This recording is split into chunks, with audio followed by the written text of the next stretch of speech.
This is Roland Leong, Managing Editor of Shotgun Report. We're going to chronograph, pattern, and analyze a shot shell. Today it's going to be the Federal 20 gauge, 7/8 ounce, 1210 feet per second, 7.5 shot. It will be fired through a Beretta 686 through a modified choke. The chronograph will be an Oler 35P. The muzzle will be 8 feet from the first screen. Patterns will be analyzed with Shotgun Analyzer version 4.1.5, made by Target Telemetrics, running on Windows 11. If you find this useful, please click subscribe and like.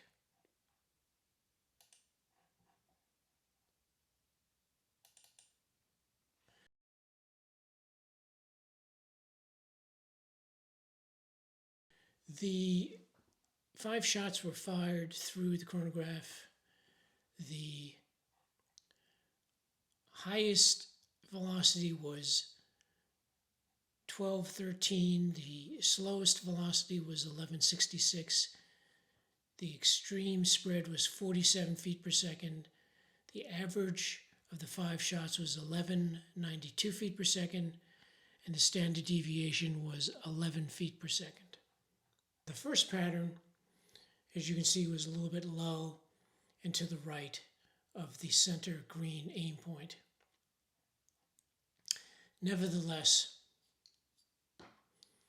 the pattern was low. You can see it was 10% of the shot was that hit the pattern paper was above this horizontal line. 90% was below the center line. 61% of the shot was in this 30-inch green circle. In the 10-inch green circle, we got 25 pellets with a density of 3.2 pellets per square inch. Within the 20-inch green circle, we got 83 pellets with a 2.6 pellets per square inch. In the 30-inch green circle, we got 124 pellets with 1.18 pellets per square inch. And in the 25-inch red circle, we got 104 pellets with 0.21 pellets per square inch. You can see the kill zone analysis in this area.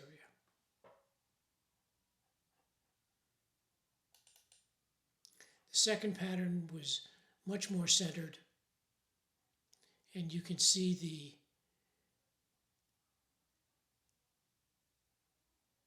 analysis of the software analysis for yourself. You can stop the video at any time and take your time to examine this data. I won't take the time to read it out to you. You can read it yourself. Here's the third pattern. The third pattern, again, was much more accurately centered on the paper. And again, you can read the data for yourself. You don't need me reading it. You can stop the video and examine it at your leisure.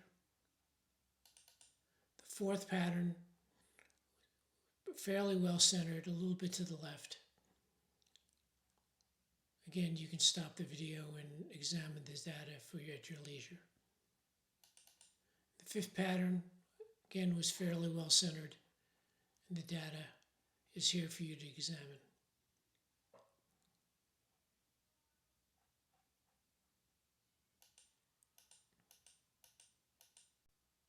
when you shoot a 1 ounce 12 gauge load versus a 20 gauge 7/8 ounce load, how much are you really giving up when you're shooting the 20 gauge 7/8 ounce load? Well, we examined the pellet densities in a 25-inch circle and in a 30-inch circle between the AVC 1 ounce 8s, the Federal 1 ounce 8s, and the Federals that we just looked at. They were the Federal 7 and 7.5s. And we recorded the pellet densities on this spreadsheet. And what we wanted to do is we wanted to compare these three against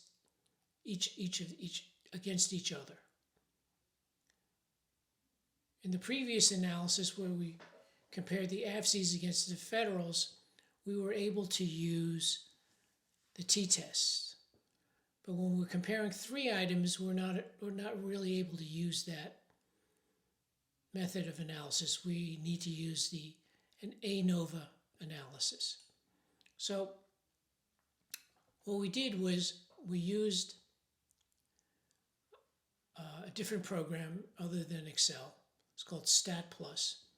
And we entered the information in and we cranked the numbers. And it basically told us that while the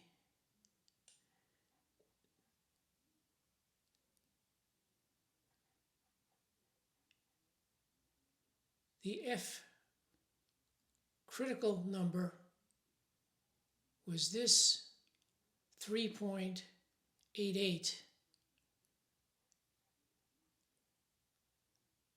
the